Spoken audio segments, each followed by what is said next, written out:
Bienvenue sur la scène agro, un balado produit par Agro-Québec et présenté par FAC pour faire rayonner l'industrie agroalimentaire d'ici. Bonne écoute. Ici Lionel Levac. La tradition est maintenant bien installée. Les parlementaires québécois reçoivent à l'Assemblée nationale les membres du Conseil de la transformation alimentaire du Québec, le CETAC, lors d'une soirée réseautage. Cette année, le ministre de l'Agriculture, des Pêcheries et de l'Alimentation, André Lamontagne, a profité de l'événement pour confirmer un soutien financier renouvelé pour Amélioration alimentaire Québec sous mandat avec le CETAC. J'étais de cette rencontre à l'Assemblée nationale. Voici mon reportage. Une rencontre devenue annuelle entre les parlementaires québécois et les transformateurs alimentaires. Élisabeth Bélanger, présidente du conseil d'administration du CETAC et aussi présidente directrice générale de la maison Orphée. Orphée, les huiles tout particulièrement. Les huiles, vinaigre, moutarde, vinaigrette, sauce, toutes sortes de condiments, oui. Ce soir, un événement réseautage à l'Assemblée nationale, l'occasion pour des gens du secteur de la transformation de rencontrer des parlementaires. Oui, c'est une occasion en or pour nous. C'est la 6e édition du cocktail de l'Assemblée nationale du CETAC. Très important parce que le ministre Lamontagne est là, c'est notre président d'honneur. Et aussi, on a beaucoup d'élus qui sont là et de transformateurs du secteur. C'est une soirée très animée. J'ai l'impression que c'est la plus grosse soirée qu'on a eue du genre jusqu'à maintenant. Et puis, on a beaucoup d'enjeux quand même dans le secteur. C'est important, le secteur de la transformation alimentaire. C'est un secteur manufacturier important au Québec, 40 milliards de livraisons par année. Mais il reste qu'on a des enjeux de main-d'œuvre, des enjeux aussi avec les coûts des matières premières. Donc, c'est important de faire connaître ces enjeux-là à nos élus. C'est important d'échanger avec eux aussi, de voir qu'est-ce qu'ils en pensent, puis de leur faire comprendre qu'un peu partout sur le terrain, on est là, on occupe le territoire, on a des petites, des plus grandes entreprises, on est des moteurs dans nos régions. Et puis, il ne faut pas oublier justement les gens de la transformation alimentaire qui nourrissent le Québec finalement. Le contexte actuel est assez préoccupant, mais le secteur de la transformation alimentaire, le secteur de l'alimentation de façon générale, se tire quand même assez bien d'affaires. Le secteur rebondit toujours. Les gens mangent encore 3 fois par jour en général. Donc oui, le secteur est résilient.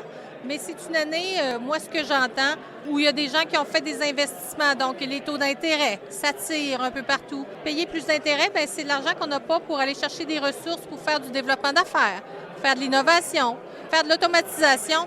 Donc, je pense que ça ralentit un petit peu les ardeurs de certains. Donc, tout le monde a des plans, a des bons plans, mais je pense que c'est la capacité, la vitesse à déployer ces plans-là en ce moment qui est au ralenti.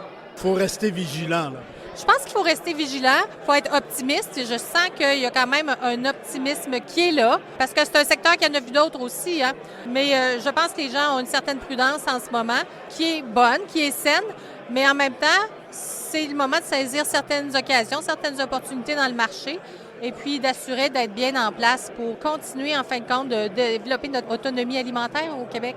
Madame Bélanger, merci beaucoup. Merci, Lionel. Parmi les parlementaires, celui qui a parrainé la loi instituant la Journée nationale de l'érable. Samuel Poulain, député de Beauce-Sud et auteur du projet de loi qui est devenu une loi qui consacre la Journée nationale de l'érable, qui passe à la fois du patrimoine culturel, du patrimoine économique, des enjeux touristiques. Et ça va nous permettre, en octobre prochain, d'avoir pour la première fois de son histoire la Journée nationale de l'érable. Et déjà, avec le Conseil de la transformation alimentaire, on est au travail pour faire de cette journée-là un succès. Et aujourd'hui, c'est une rencontre, on peut parler de réseautage. Oui. Les gens de l'industrie de la transformation sont ici avec des parlementaires comme vous. Samuel. C'est ma fête en fin de semaine. Ben oui. Mais tu m'as écrit samedi matin très tôt. Ben oui, je suis tôt le matin. Mais même j'ai attendu pour t'écrire. J'ai dit, écoute, d'un coup que sa sonnette sonne, je ne veux pas le réveiller à 5h15. Merci. Vous saviez ça, que c'était son anniversaire? Bien sûr qu'on sait ça. Qui ne sait pas quand c'est l'anniversaire de Samuel Poulain? Le ministre prend soin de son réseau. C'est C'est ça. important, comme il C'est l'a ça. fait aujourd'hui. C'est en plein ça. Bon anniversaire donc, M. Poulain. Et puisque le ministre de l'Agriculture, des Pêcheries et de l'Alimentation, André Lamontagne, était tout proche, je lui ai posé quelques questions. Monsieur le ministre, bonjour. Bonjour, Lionel. Événement réseautage, pourrait-on dire, avec les gens de la transformation alimentaire? Oui, tout à fait. Puis on sait à quel point la transformation alimentaire occupe dans tout l'écosystème de la production puis de notre grand écosystème bioalimentaire occupe une place importante. Alors ce soir, d'être avec eux, puis un peu cet événement-là de réseautage, là, c'est très heureux de les accueillir à l'Assemblée nationale, mais après ça, qu'ils puissent parler de ce qu'ils font là, au plus grand nombre de gens possible, c'est une bonne nouvelle. Là. Vous en avez profité pour parler d'Amélioration alimentaire Québec, un nouveau budget, un nouveau soutien financier.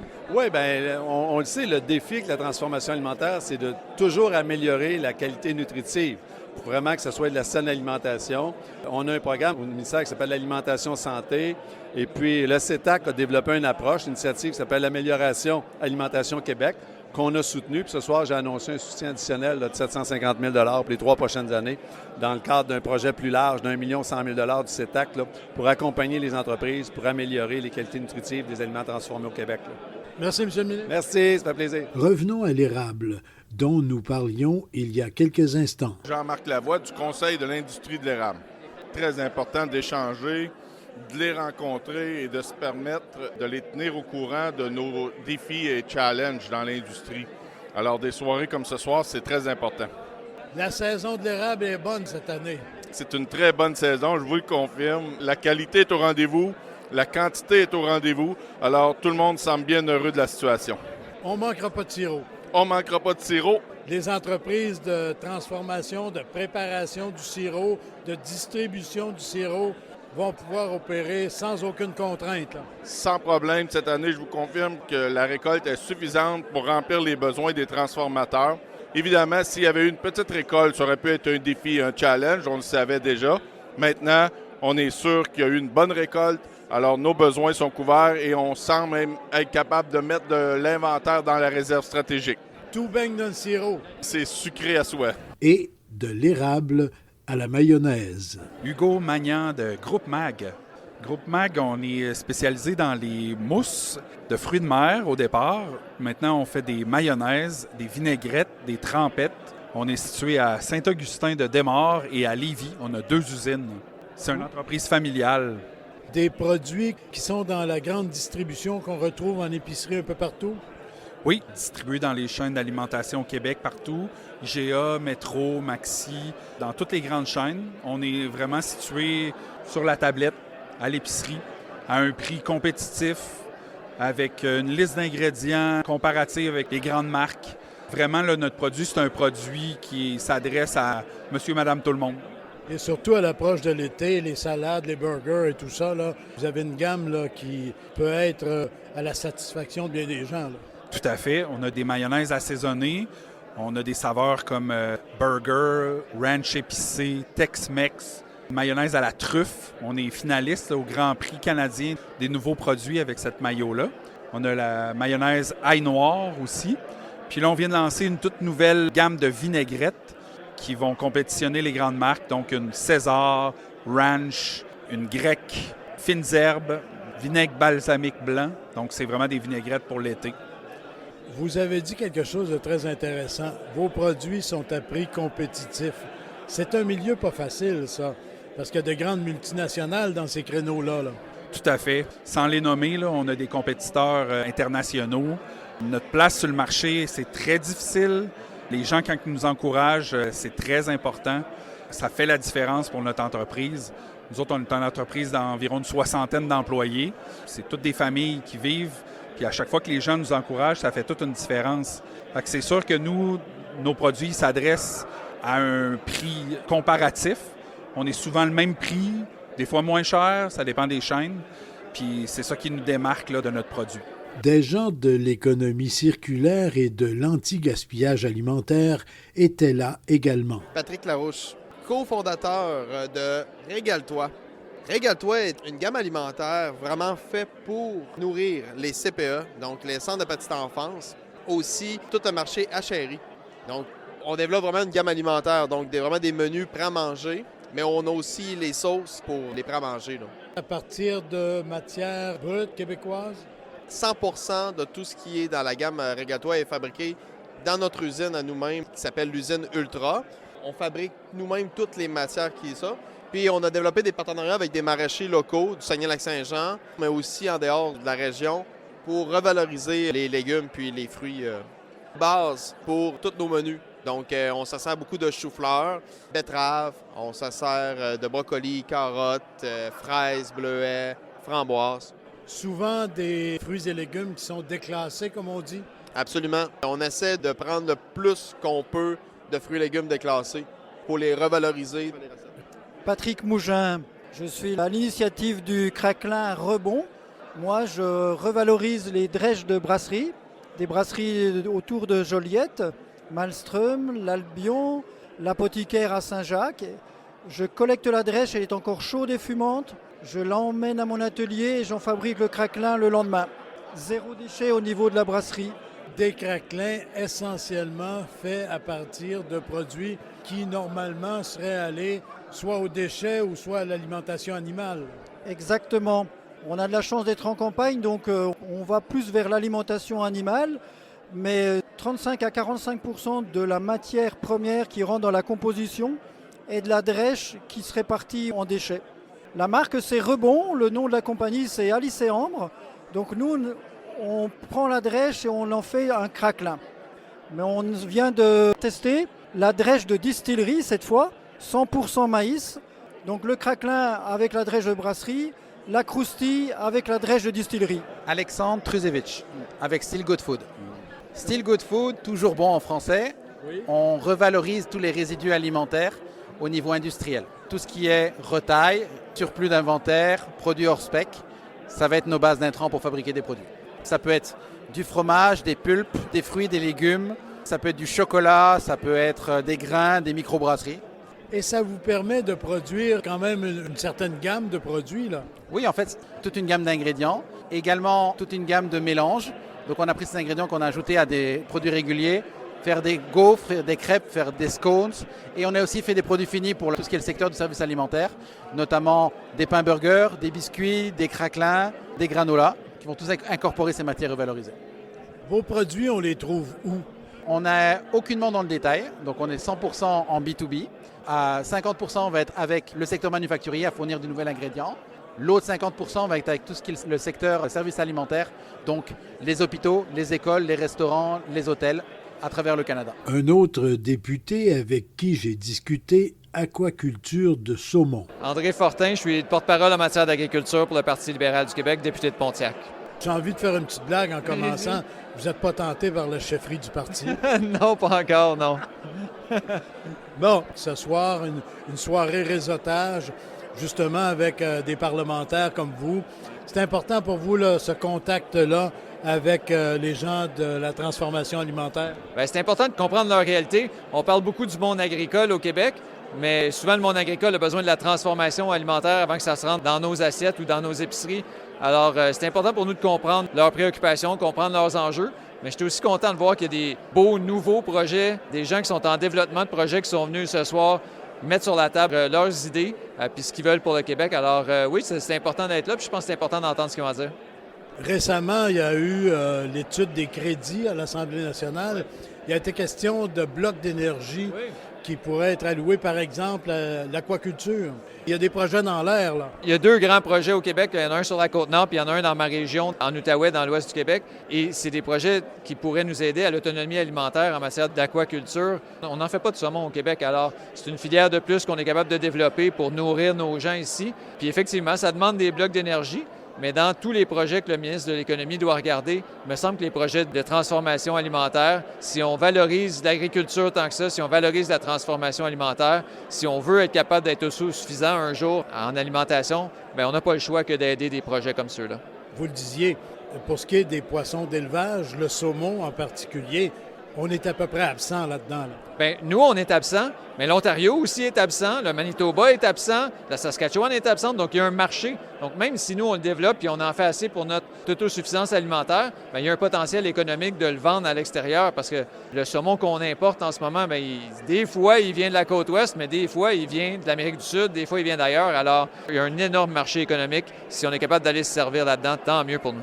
Dans des conditions environnementales excellentes. Les règles du ministère de l'Environnement sont parmi les plus strictes, les plus sévères. Moi, j'ai confiance qu'on est capable de développer une industrie comme celle-là avec les meilleures pratiques environnementales. Juste dans la distance envers les marchés, il y a un marché énorme qui est à nos portes. Alors oui, j'ai confiance qu'on a des règles pour le faire de la meilleure façon possible, mais aussi qu'on peut diminuer les émissions de CO2 par le transport. Déjà le dessert, avec des bouchées et pâtisseries particulières et de haut niveau. Tao Nguyen, je suis la fondatrice de Bonbons Collection.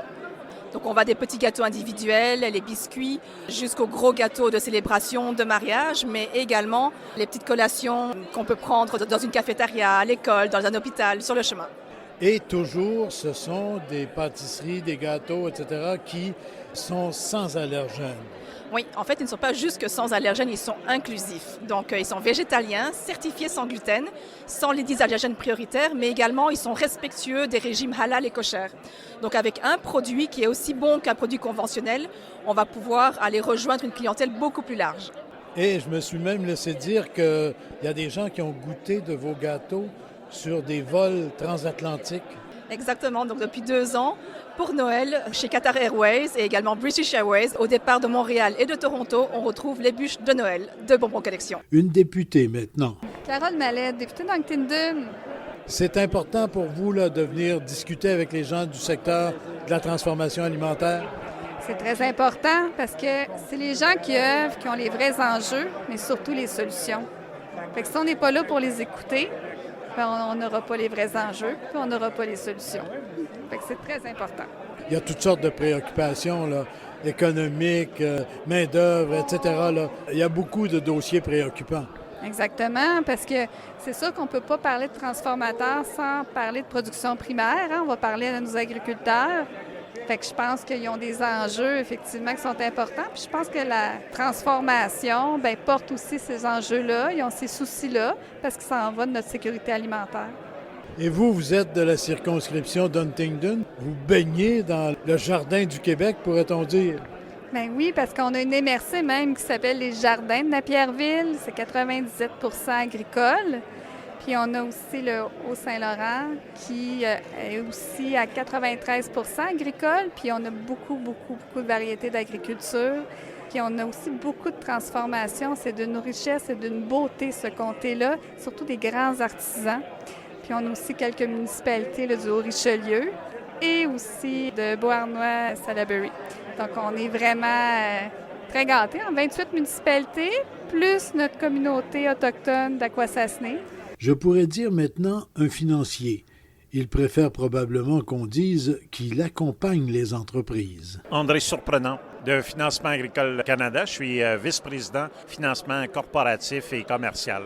Monsieur Surprenant, vous participez à cet événement réseautage ici à l'Assemblée nationale. Des gens du secteur de la transformation alimentaire qui ont eu l'occasion de discuter avec des politiciens, mais aussi de se revoir entre collègues. C'est toujours important, ce genre de rencontre. Assurément. Les membres de l'industrie ont tous une réalité différente, mais en même temps une réalité commune, en ce sens qu'on fait tous de l'agroalimentaire, on fait de la cuisine à grande échelle, et il y a des défis qui sont les mêmes, qui peuvent être l'emploi, les relations avec les détaillants, par exemple. Alors, c'est très important de se rencontrer, les intervenants comme FAC et d'autres joueurs de l'industrie qui sont là pour travailler avec les transformateurs, et d'avoir un contact avec le politique pour expliquer les réalités qu'on vit et également partager ça avec le monde politique. Il y a comme un stress actuellement dans l'économie générale. Le secteur agroalimentaire se tire relativement bien d'affaires, mais il faut toujours être vigilant et attentif. Définitivement. On est encore sous l'effet post-COVID après ces années-là. Le secteur a connu une forte inflation, des taux d'intérêt élevés pour ralentir cette inflation-là. Ça met de la pression sur l'industrie, ça met de la pression sur le consommateur également. Donc, on vit les aléas de tous ces changements-là. On s'en va vers un monde qui va être un petit peu différent, qui est toujours en évolution.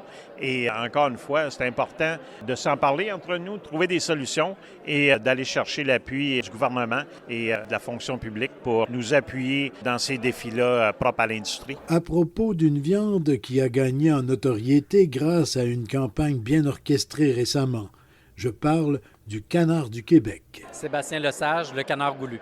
Chez Canard Goulu, comment ça va? Ça va bien, on travaille très fort, la business roule, mais les défis sont présents. Fait que, on n'est pas découragé, mais on est actif. Les coûts sont à la hausse, bien sûr. il y a toujours une menace de grippe aviaire, donc il faut être très vigilant, là. Effectivement, là, juste dernièrement, là, les coûts de l'essence pour nos livraisons, c'est une préoccupation certaine. La grippe aviaire, le printemps avec les oiseaux migrateurs, c'est une question qu'il faut rester extrêmement vigilant au niveau de la biosécurité. Puis les intrants en général, la main-d'œuvre, il y a des pressions constantes. On garde le cap, mais avec des défis constants. Et ce soir, soirée réseautage à l'Assemblée nationale. C'est toujours important de maintenir les contacts entre gens d'affaires dans le domaine agroalimentaire et ici, avec quelques politiciens en plus. C'est un intérêt certain de pouvoir parler à nos élus puis faire valoir nos besoins, nos défis, nos ambitions et puis d'avoir une oreille attentive. C'est une soirée exceptionnelle pour ça. Et le fruit d'une culture qui se développe et qui trouvera bientôt place dans notre commerce agroalimentaire, la truffe du Québec. Sophie Deveau. Maude Lemire-Comeau, présidente de Truffes Québec et aussi copropriétaire de la compagnie Les Truffettes. Et vous êtes dans les truffes aussi, là? Oui, jusqu'à la tête, jusqu'en haut de la tête. Truffes Québec, comment ça va? Truffes Québec, ça va très bien. On est rendu à 75 producteurs cette année avec 75 000 arbres de plantés, plus de 60 hectares de culture de truffes. Donc, on prévoit que dans 3 ans, de la truffe fraîche, il va y en avoir dans les marchés québécois puis sur les tables des restaurants québécois. Mais déjà, vous avez quelques produits, une huile, entre autres, une huile de truffe. Je ne me trompe pas, là. Et c'est de l'huile de truffe québécoise. Exactement. Comme on avait une très grande demande pour nos fameuses truffes du Québec, dont la fameuse truffe des Appalaches, on n'a pas assez de truffes pour suffire à la demande, mais on était vraiment impatiente de faire découvrir ce goût-là aux Québécois. Donc, on a travaillé très, très fort pour développer une huile qui est à la saveur de truffe des Appalaches, une huile végétale biologique du Québec, pressée à froid, vraiment une belle qualité d'huile. Comment vous la produisez? Dans tous les produits transformés de la truffe, ce qui donne le goût, l'odeur, l'arôme de la truffe, c'est pas le produit frais, mais c'est bien un arôme. Donc, on a développé un arôme 100% végétal qui part de distillats de plantes et de légumes pour recréer l'odeur de la truffe. Parce qu'une truffe transformée, qu'elle soit déshydratée, lyophilisée, séchée, elle perd son microbiome, puis elle ne sent plus. On a la matière, mais on doit lui ajouter de l'arôme pour la transformation. Donc, pour répondre à votre question, Lionel, l'huile à saveur de truffe des Appalaches, c'est de l'huile de tournesol biologique pressée à froid avec un arôme 100% naturel de truffe des Appalaches. À la base, on a utilisé la truffe fraîche des Appalaches pour développer cet arôme-là. Mais dans l'huile, il n'y a pas de truffe. C'est ça qu'il faut savoir. Ici Lionel Levac. Au risque de sembler énoncer un simple cliché, je vous dirai qu'un cocktail est probablement le type de rencontre le plus intéressant pour le réseautage. Et l'événement annuel du Conseil de la transformation alimentaire du Québec à l'Assemblée nationale permet à la fois le réseautage d'affaires et l'exposé auprès des parlementaires de ce que sont les produits des entreprises et les défis quotidiens du secteur. Au revoir. Vous avez aimé ce contenu? Suivez la scène agro pour rester à l'affût de l'actualité agroalimentaire. Merci et à bientôt.